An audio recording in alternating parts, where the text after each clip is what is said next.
عربی میں جب بھی ہواؤں کے نام استعمال ہوں گے وہ سارے کے سارے مؤنث استعمال ہوں گے، یہ آتا ہے مؤنث سمائی میں۔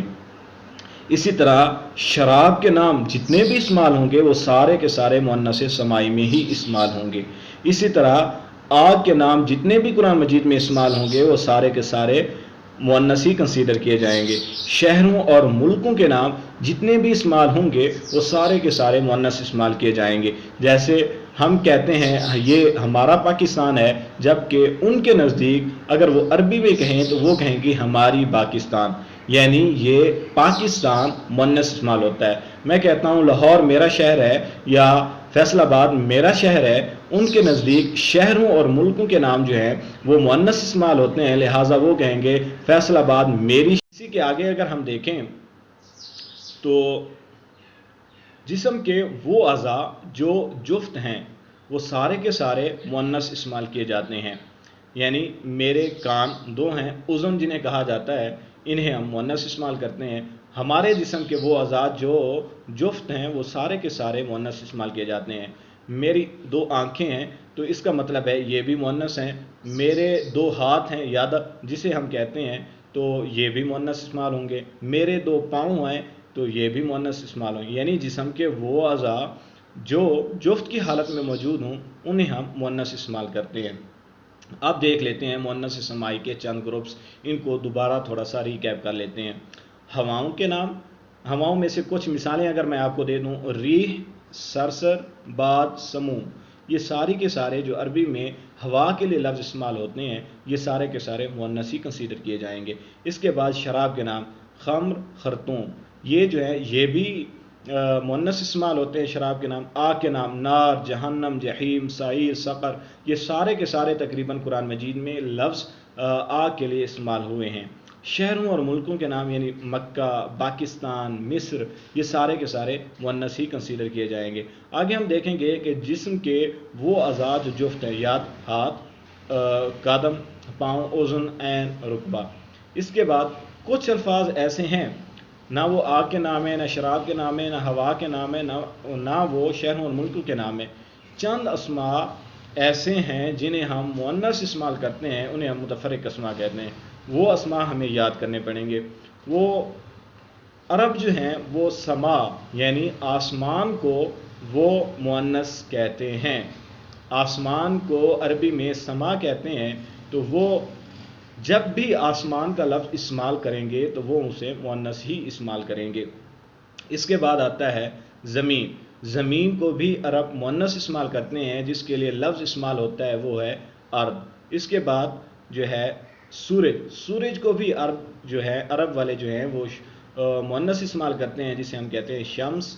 اور جان کو بھی عرب والے جو ہے وہ مؤنث استعمال کرتے ہیں، نفس جسے کہا جاتا ہے، گھر کو، لڑائی کو، عصا کو، یہ سارے کے سارے جو ہیں یہ مؤنث استعمال کیے جاتے ہیں۔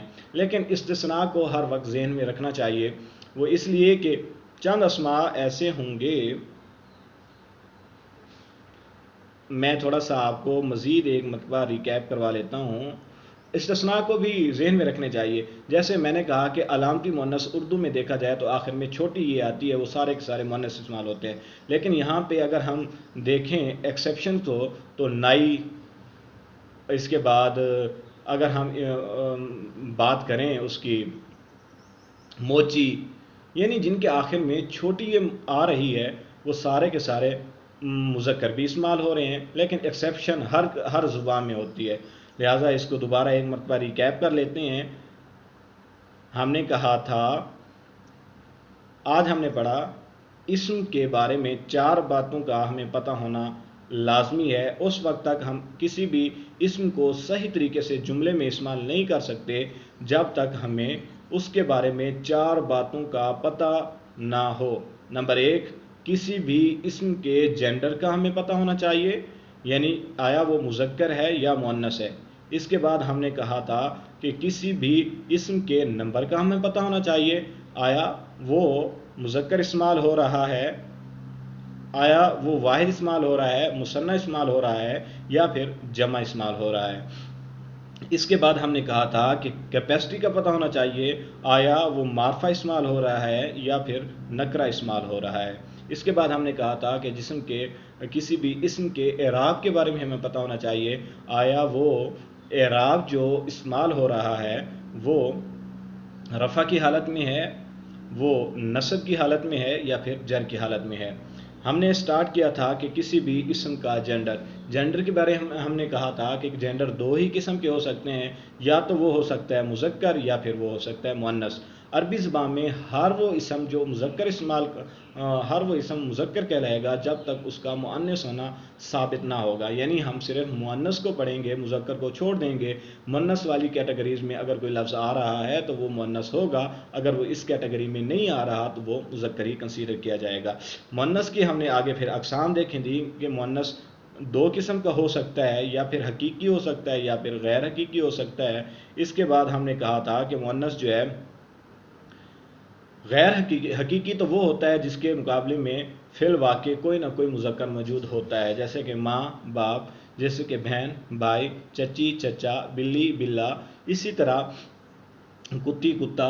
اس طرح غیر حقیقی جو ہیں وہ دو قسم کے ہوتے ہیں، یعنی ان کے آخر میں علامت موجود ہوگی یا پھر وہ سمائی ہوں گے جو ہم اپنے باپ دادا سے سنتے آ رہے ہیں۔ اگر علامت موجود ہے تو وہ ہوگا علامتی مؤنث۔ اگر وہ ایسے الفاظ ہیں جیسے کہ آگ کے نام ہے، شراب کے نام ہے، ہواؤں کے نام ہے، شہروں اور ملکوں کے نام ہے، جسم کے جفت اعضاء ہیں، یا پھر چند ایک متفرق اسماء ہیں جنہیں ہم مؤنث استعمال کرتے ہیں، جیسے کہ سما یعنی آسمان، زمین یعنی ارض، شمس سورج، نفس جان، دار گھر، حرب لڑائی، ان سب کو جو ہے ہم مؤنث استعمال کرتے ہیں۔ آگے جو ہے اگلے لیکچر میں ہم اس کی پریکٹس کریں گے۔